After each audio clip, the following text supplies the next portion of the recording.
Hello again guys, Lego Train Addict here today. Sorry guys, I haven't recorded a video in a long time, probably like a year or two, but I've got my latest project nearly finished.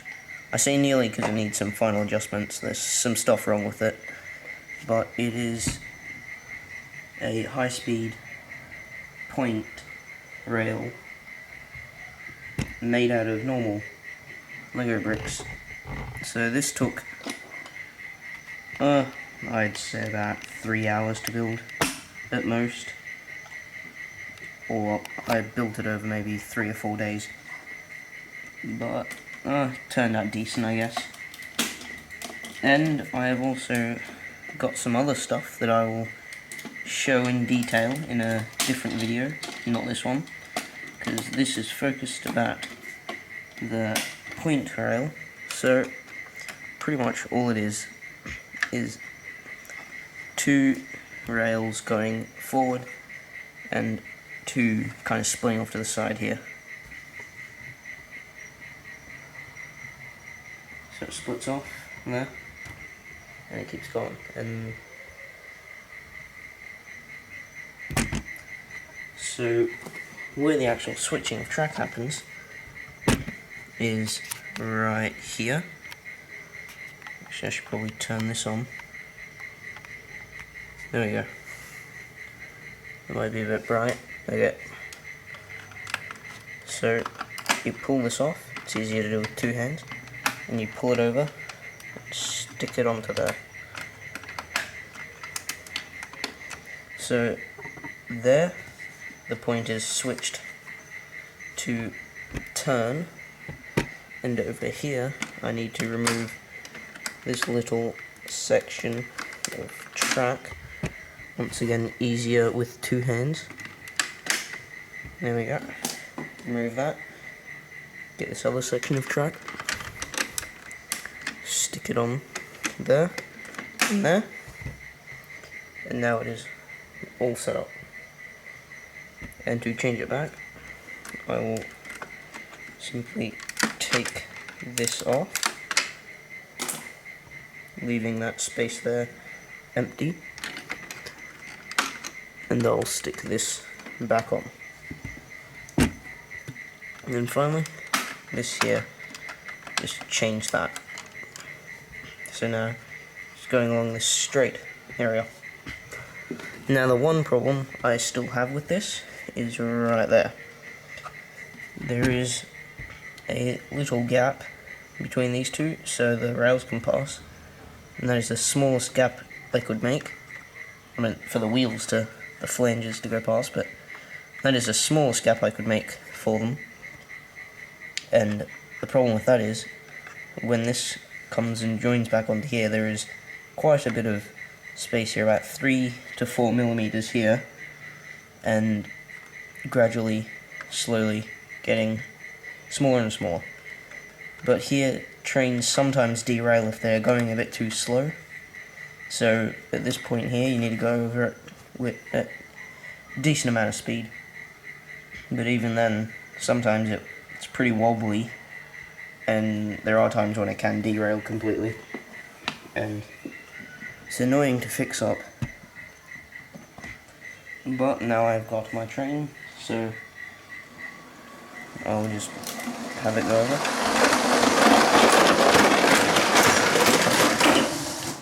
And yeah, it just fell off. Need to go a bit faster than that to be able to get over it successfully. But taking off the passenger cars, which are the problems, because they have a small gap between the wheels individually. If I were to show you one of the power cars, you can see that the gap between the two wheels is about, I'd say, 1 inch for you Americans, or 2.5 centimeters for other people. And that means that it can clear this gap pretty easily, having a look at that. Whereas on the passenger cars, it is a matter of millimeters between. So that is where the real problem is. So I will set the train back up and I'll try it again. So I've got the train back on the track, and this time it will be coming this way, across the point. So I will start it up and hopefully we'll go a bit faster.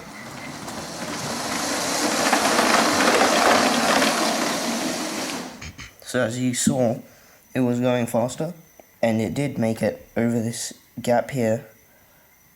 But the problem is, when it hits this section of track right there, it will hit it and kind of bump the wheels up, causing the train to rattle severely. So I'll have it pass over one more time, the opposite way.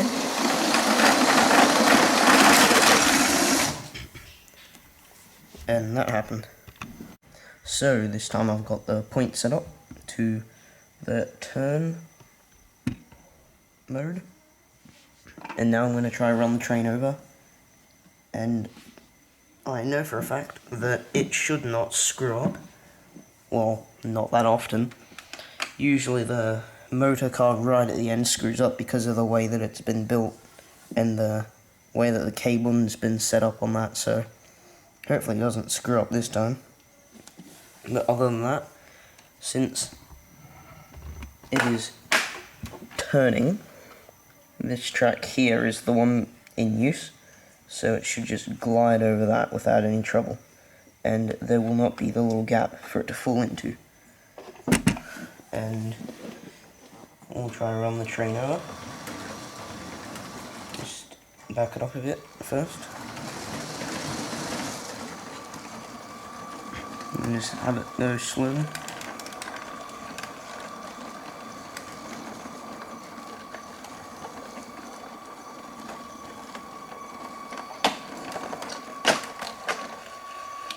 And it did fall off because it's a bit stupid. The reason it falls off really is because this cable here is a bit tight and doesn't turn that well. So I'll just have to try pull that a bit, but there you go. And this one here.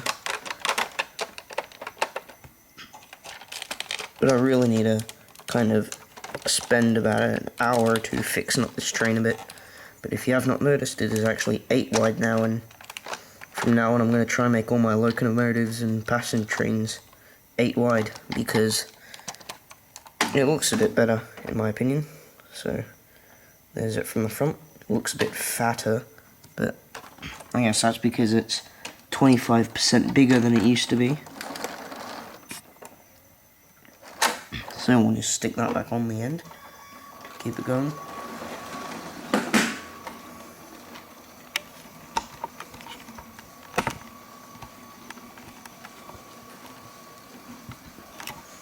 And there is the tripod leg. I'll have it run the other way.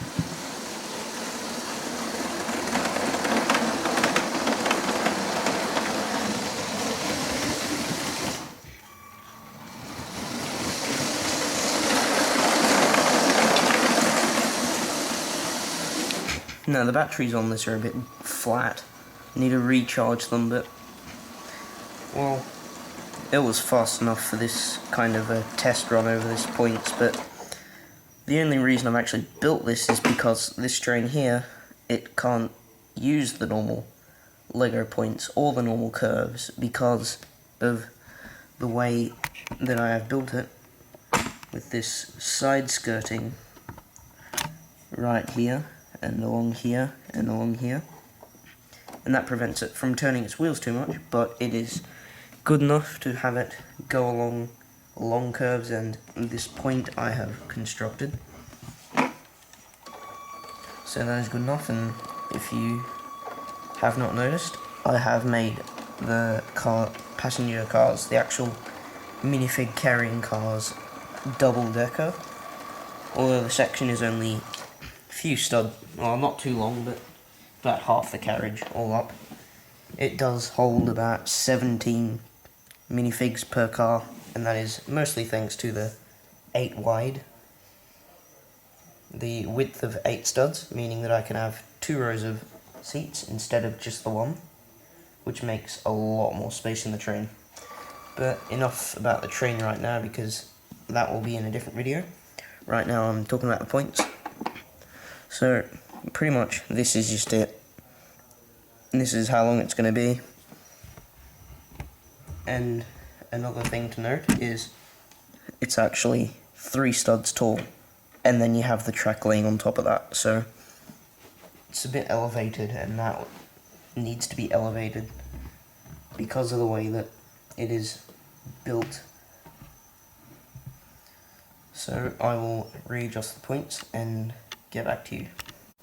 Okay, it's taken about 20 seconds for me to set the points to forward, so I will back the train up and get it to run along the points for a bit.